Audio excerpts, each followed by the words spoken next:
Awesome.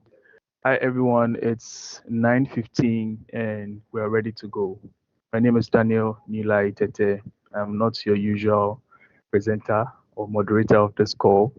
I'm super excited to be in the fray today to lead you guys through introducing our speaker for today for today's presentation. You know, our market has had so many things happening. We've been through turbulent periods of geopolitical tensions. But actually, on the local fronts, we've seen a much more calmer environment with regards to macroeconomic numbers. For the past 3 months in a row, we've seen inflation tick upwards.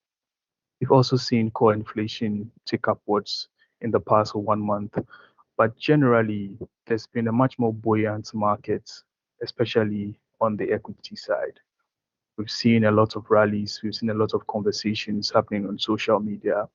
And in previous months as well, we've had a series of conversations about various topics from January up until now. And today's our seventh edition. Today, we'll be going through the budget and all of the tidbits that you would need to know, all of the insights that you may have missed, and typically a bird's eye view of what the budget or the media budget entails for you, your portfolio, your personal finances, the country as a whole, and where we are headed as a nation. Today, we have no other person to lead us in that discussion but Mr. AJ Wati. AJ, if you can hear me, it's your time to go. Thanks, Daniel. And good morning, everybody, and welcome to the July's edition of Market Color. I understand we are a week behind schedule for obvious reasons, down to the budget we read last week. Now, in this session, I think most of the information that we will share with you would have, in somehow or some way or the other, would have been discussed or shared among various people who are running the economy over the last sort of week or so, for the last few days. And this session is to basically give, a snapshot. But rather than doing the usual ways, we'll try and also make some inferences in terms of, is the country actually heading in the right direction? Are there markets that we should be looking at? And are there ways we can sort of independently evaluate what the people running the country are essentially doing? Uh, so let's just get straight in. Okay, so termed it basically a scorecard for the first half of the year, looking at Ghana. Now, in order to really really set the tone for this market color or this session, it's good to really understand how economic transformation often happen, right? Which is countries that have been able to move themselves of frontier status to emerging status to ultimately developed market status, right? They often follow a typical sort of structure in terms of the sectors of the economy. So they often start by focusing on agriculture, and then they move into manufacturing, and then services over time as they mature, right? So if you look at the US, it's essentially like a service economy. If you look at the UK, financial services often dominate. So a lot of the developed countries often sort of have these characteristics. But in doing this exercise, what we wanted to do is actually sort of give some sort of a framework. And as we are going through, we will sort of highlight a little bit in more details. So this screenshot, is from South Korea's case study, right? Um, Now the bottom sort of yellow bit is basically the composition of agriculture through the various sort of timelines as they became a lot more sort of advanced. And what you see is that they started off by heavily focusing on the agricultural sector, but they had a strategic way of slowly moving into manufacturing. And as we sort of went further in the more recent years, services has sort of dominated.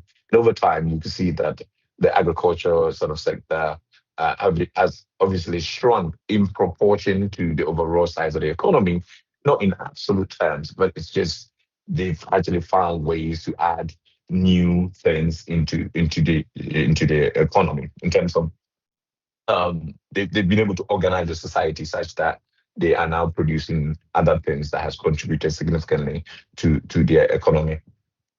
Um, I'll come back to this site, but I think further down the line is probably like a good way to sort of evaluate this slide. Basically, Harvard University have sort of compiled a site that you can basically play around with it to see the complexities in terms of what any country is providing to the world and where they see the opportunity. So we do some exercise. Maybe South Korea might not be like a good one because they're so far advanced, even though they started off the same sort of footings with Ghana. So let's just go through it directly. Some quotes from the president. So Ghana is back. Ghana is working. Ghana is working again, and it's open for business. It's a comment we had from the president. The fundamentals are improving, and the path to sustain acceleration is clear. Well, those of us on this call, I would expect that we can think a lot more critical and evaluate some of these things a bit more objectively than the masses. So as we're going through this, I want us to sort of ask ourselves some of these questions, whether it is or it's not. Um, and we saw other comments from the finance minister. Okay, first half targets, we've exceeded basically all of them. Non GDP growth, non oil GDP growth, inflation, primary balance, and reserves. We've met or exceeded the target halfway.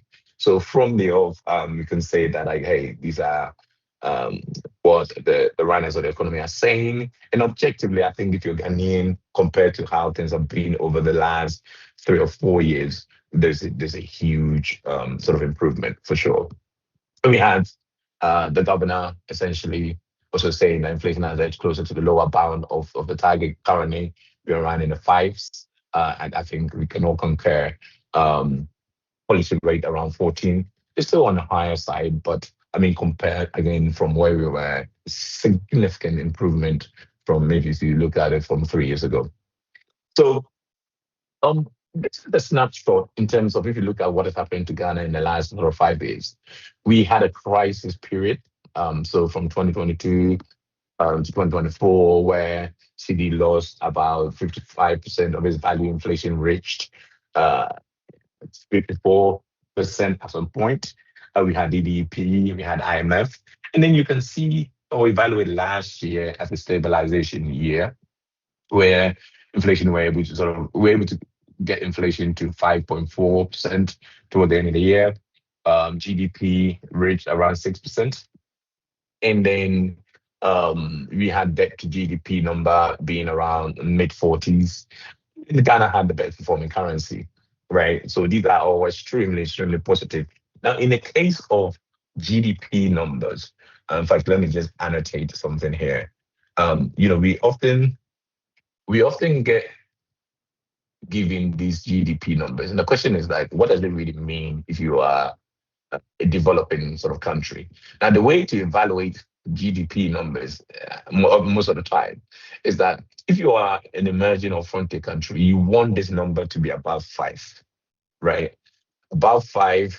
And in the case of China, the reason why China was able to do what it's done is for a sustained number of period growing between 8 to 10% a year, right?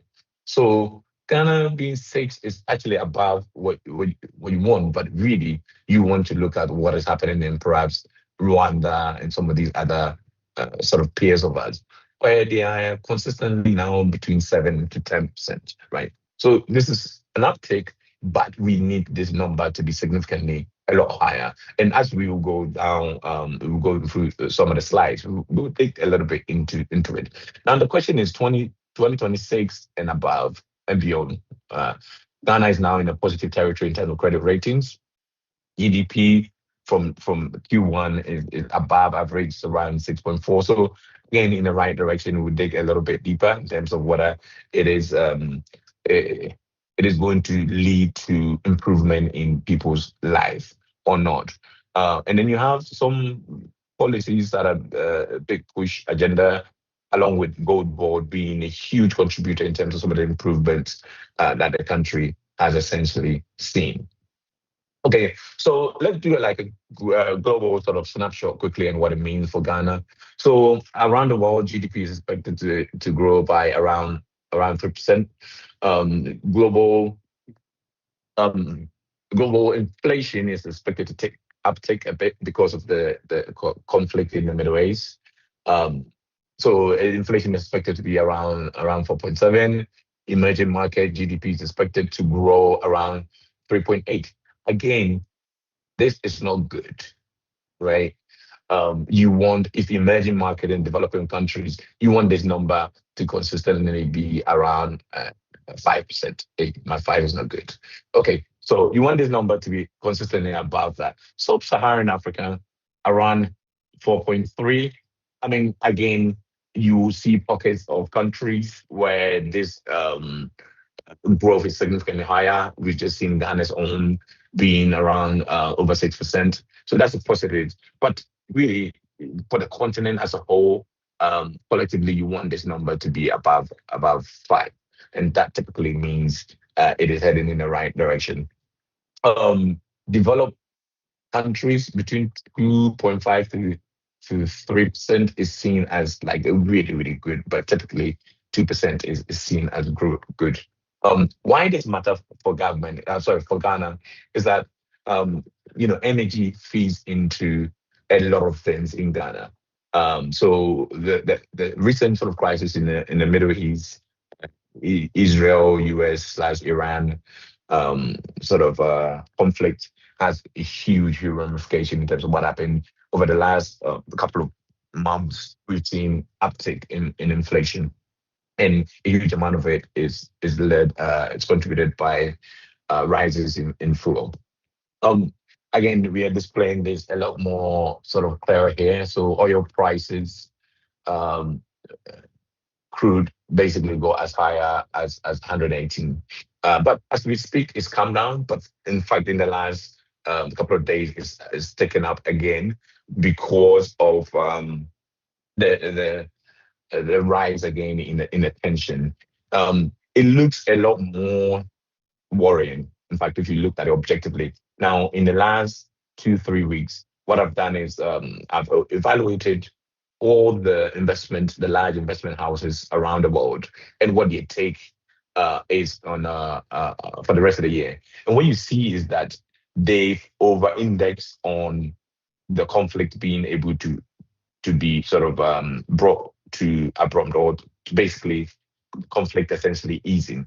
Now, I take a contrarian view on that. I think the US inability to sort of one way or the other get Israel in check means that the conflict is likely to drag on. So that over over indexing on the conflict coming to a slow end, I think could sort of backfire on some of the estimation that they've sort of made. And I think what we will see is that inflation will remain significantly higher for the rest of the year as it passes through. So the end result was this: is basically we've seen newspapers around the world, oil hitting, some recent highs across various news headlines. Now back home, now we're going to sort of dig back into some of the numbers. So here we are. So in terms of real GDP from Q1 numbers, we are currently above, being around 6.4 versus the targeted of 4.8. Headline inflation, basically, we are below the 8 plus or minus 2. But the worrying sign is that in the last sort of 2 months or 3 months, we've seen some upticks, which is a bit worrying. Again, that's is attributed to inflation. And in all of this thing, I think if we've learned anything over the last sort of year and a half, is that Ghana's ability to have gotten control of its currency, mainly via the gold board policies, has been a good thing. And I have a wild and not so wild prediction, is that the gold board sort of approach that Ghana has taken will be an example for any country in Africa with commodity. I think we've set the pace. as Ghana has done many past many in recent sort of history, I think other African countries will follow. They will look to own more and more of their natural resources, and by doing that, you can basically use that to support your currency. Supporting your currency has led to improvement in inflation numbers, and actually everybody has become better off. We've seen primary balances being in the positives, just under 1%. We are now in around 6 months of gross international reserves, and debt to GDP is at a really decent sort of level. This number I've often sort of queried it a little bit more because um, developing countries or frontier countries are encouraged by IMF and World Bank to keep debt to GDP numbers around this level. But actually, we are the part of the world that actually needs huge amount of development, right? So what you have is a situation where developed countries are actually their debt to GDP level are often significantly higher or larger than the countries that actually need development. So that bit has always been something that I've had questions around in terms of whether those things make sense. Now there's a way that you can borrow and start doing some of you can get yourself into some of the problems that Ghana got itself into in the last sort of 3 years or so under the previous administration. So in that environment, clearly it's not good. Um, but if you're borrowing to do capital expenditure, and I think that actually will lead to improvement in job creations and sustainable sort of development, I don't actually see that as a bad thing. Um, and in terms of real GDP wise, you can see clearly in the last sort of couple of years, well, from 2024. So here we were above the 5%. Again, for whenever you're evaluating Ghana and other emerging countries, normally if it's above 5%, it's seen as a good thing versus a targeted level of this. So clearly the country is heading in the right direction. Now, the next bit is where I think if you are a finance or asset allocator, you should pay more attention to, right? In terms of what are the contributors of this GDP growth. Now, in the case of Ghana, this is where it's a little bit worrying, right? You can see services in the form of IT or your MTN contributing the largest sector, a larger contributor, right? So communication and information, like at this stage of our development, this is not what the country really should be aiming to see. So we should be aiming to see a lot more perhaps agriculture, manufacturing, that side of things appearing as part. Why? Why is that? These sectors have the ability to really hire a lot of people, right? So in the case of South Korea, during the earliest phases of development, they actually rephrased the question, which is they didn't want import substitution, right? They wanted to really turn the thing upside down, where if they were importing, they wanted to subsidize and encourage businesses that were actually going to export, right?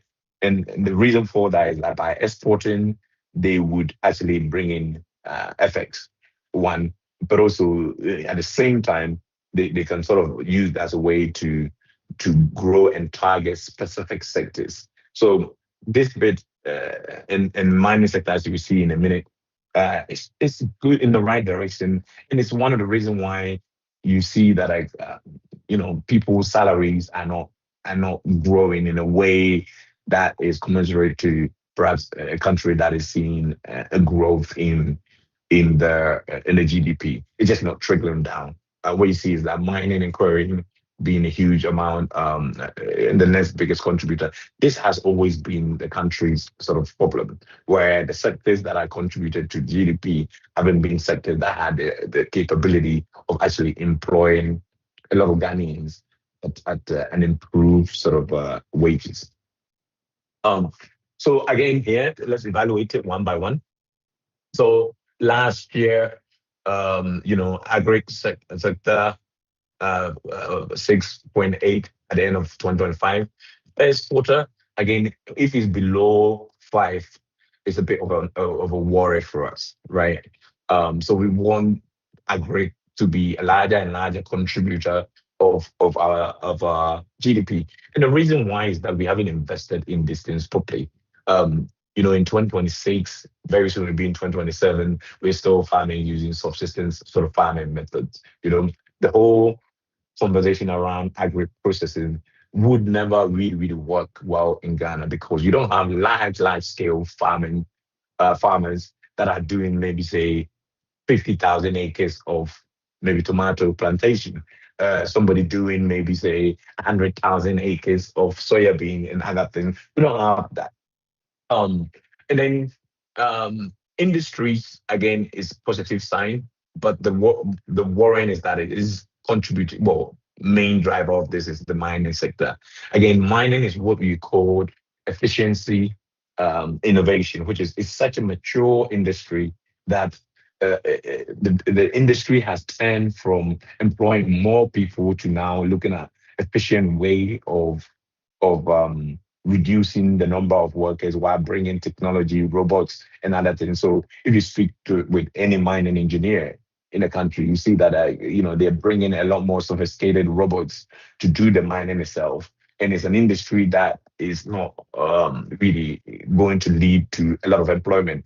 Now, the counter argument is that hey, the government is essentially trying to legalize what I'm saying through the small scale and other things because we don't seem to be really sort of making a lot of effort to control that properly. So that's essentially the counter argument where a lot of people in the informal sector are still going into the small scale and the galamsey mining, which counterintuitively has been the country has benefited from that. So if you really pay attention in the last year and a half, there hasn't been a lot of conversation around the fight towards that. I'm saying inadvertently, it's like, hey, the country, you can pollute the water so long as the country gets money through gold port, as I said. Services again is on the higher side, right? It's the largest contributor, even though it's down a little bit. Now, for me, again, as I said, this is not in a while it's down. We should be seeing this and this going up significantly. So, but overall, we take it. And one of the reasons why we need these ones and that essentially is that it has an uncanny ability to retain some of the money locally, right? So, um, again, we've gone through this mining and quarrying topping that oil and gas, electricity, manufacturing, which appearing here is a good thing, and construction. Construction, this needs to be for the sake of our development. We need construction to be somewhere here, right? So you're in, and we see why. But I think it's been a good thing to sort of stabilize the country. I think given where the country had been going forward, the construction is an area that we should be paying attention. Again, it has the ability to employ a lot of people. Your masons, your foremen, people constructing roads, schools, hospitals. A lot of more often than not, it leads to employment in the local sort of community. Um, who grows Ghana's economy? Um, here's where some of the problems actually comes, right? So it is estimated that 35% of Ghanaians are in the agri sector, right? Is seen as the largest employment in the country. Um, but in it's because we haven't invested properly in mechanization. In fact, I'd say I'd be crazy. I'll be on record saying that up to 20 to 30 farmers who are well capitalized and well resourced should be able to provide all of Ghana's food needs. Right? It's just we do bad policy after bad policy in this percentage essentially, unless if you're going into large scale farming properly, often doesn't lead to poverty elevation and the country heading in the right direction. So some of the policies in terms of the voter corridor, 24-hour economy, if it could be implemented properly, targeting specific sectors could be a good thing for sure. Um, Again, it contributes 9% of GDP. Is um, it is more could be done. And I have a comment which I'll reserve for later on, and you see why. So mining contributes around 20%. And here's where we see one of the biggest problems, right? So while mining is contributing 20% of the GDP, it only employs about 28,000 people, right? So one of the things the country has to really try and focus on is target certain sectors that has the ability to employ maybe 3 to 4 to 5 million Ghanaians. Now, I believe that the fourth industrial revolution uh, allow Ghana as a country to target some of these sectors. And whether the policies allow that or not, is what is going to sort of reveal itself in the long run. Currently, it doesn't, because we haven't targeted any specific sector that we're saying that we're going to plug in afterward and moving through that sector. Um, Again, we've seen some of these things happen before. Ghana goes through a period of about 6 to 7 years where you often get a spike in inflation, and then it comes right down. But we are now in a new low from 2022. We've literally seen almost 50% reduction. At some point, we did see that. It doesn't mean prices have come down. It's just growing at a reducing rate. It's just whether the stability that the country have seen, whether we are actually going to sort of put policies that sustain it or stabilize it over time. Again, inflation being like a homegrown problem, but I think the conversation around inflation has always been that, like, the moment you're able to get control of your currency, because we're such import dependent, you're able to sort of bring things down and stabilize things for everybody. And that's what we've essentially seen in the country. Uh, Service are now bigger drivers of the economy. So this, while it's good, as soon as the money gets made, MTN takes it to South Africa, right? This is problematic for the country. We need manufacturing, we need agri sector strategically going in there. Now, the way you know some of these things is that, like, China, for example, if you go through some of their province, they've really targeted certain regions that are going to be known for producing certain things. Basically, they are experts, right? So if you go to Gonju, it's more on consumer electronics, smartphones, appliances. If you go to Jiangsu, you're looking at semiconductors, petrochemicals. Beijing is more textiles, goods, electrical equipment, machinery, and other things. If you go to Shandong, it's like petrochemicals. So certain areas or certain regions are targeted to do certain manufacturing work. And within that, what you have is that there's a complete supply chain ecosystem that allow those regions to be able to execute and export to the world. This is why such strategic planning is why China is basically overtaking the world in terms of manufacturing. Um, so these things, while it's good, it often doesn't lead to mass employment. So we should celebrate that the country is heading in the right direction, but um, like, in terms of top line, but when you look a little bit deeper, it's probably not as promising. That, oh, it's not heading in the right um, in terms of employment and people sort of income and living expenses sort of improving. So the fiscal year, fiscal performance. I mean, the country has done well. Let's not be around the bush about it. Um, Most of the things that the country set out to do, we've actually outperformed. So primary balances, we are in the positives. In terms of cash wise, like basically the numbers are looking extremely good halfway through the year, and that is like from really disciplined ways of managing the economy. I think both the president and the finance minister, governors, has to be given a lot of credit, and I think going forward, it is something that we have to commend them for. So when you look at the revenue side, this is what you want to see. So income being up a fair bit from income and properties. Oil and gas that's a bit on the low side, but the energy sector levy adding additional 4 billion. And then non-oil, again, is to be just 1 billion below. Overall, I think you have to commend the people running the country for doing an excellent sort of job on that side.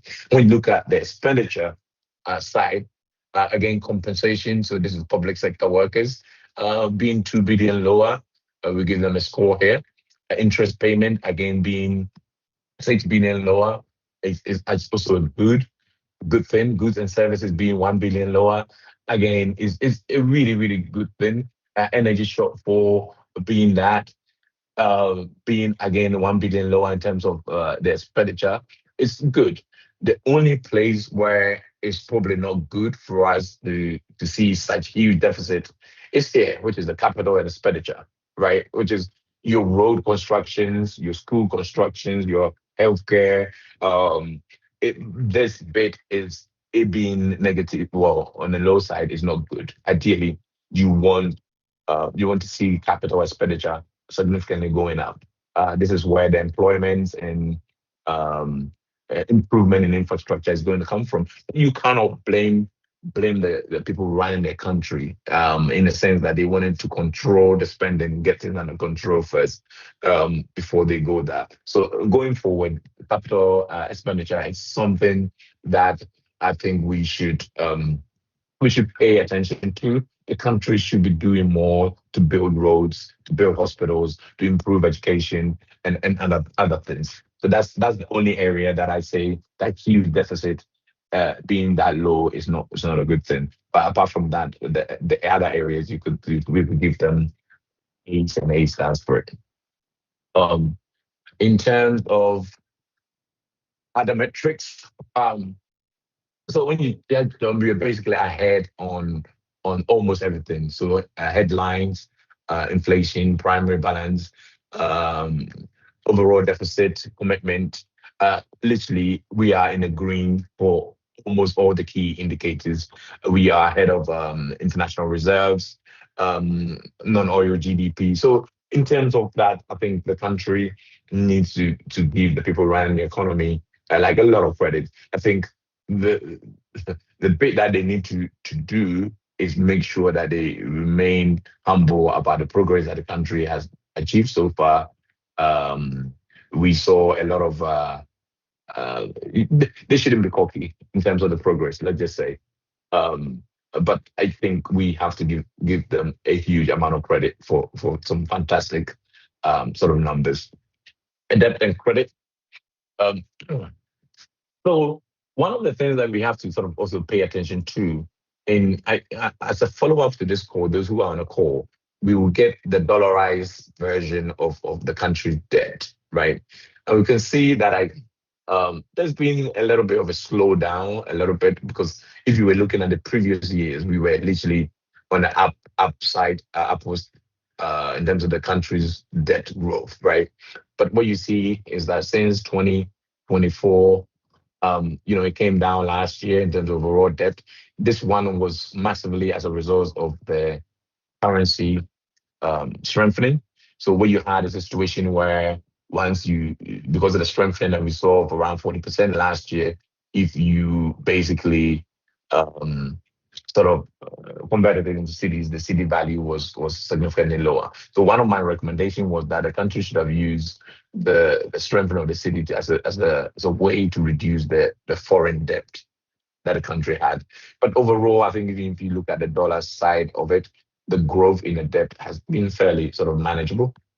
And we could see that overall, because of the strengthening and some huge amount of discipline work, the overall country debt as a H1 is actually lower than where we were like 2 years ago at the end of the previous administration. So again, a huge amount of credit needs to be given to the people who are running the country.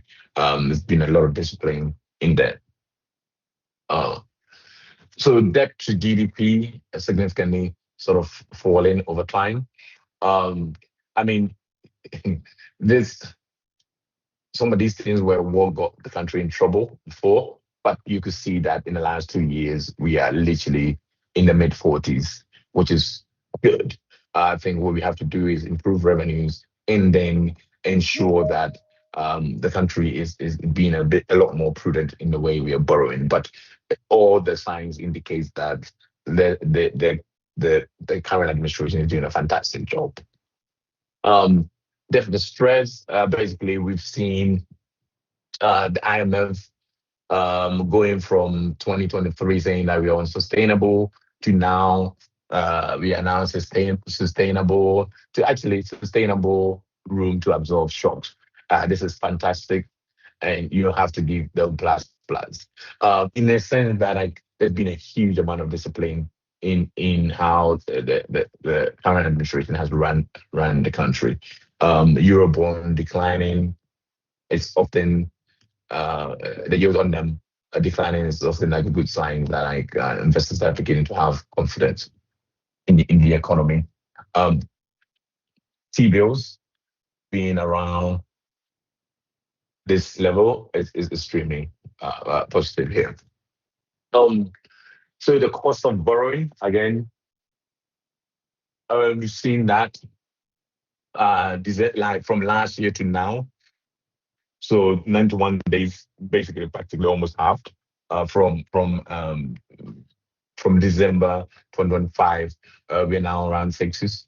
The 6 months being around eight. I mean, it's triggering down upwards a little bit in the last sort of few months.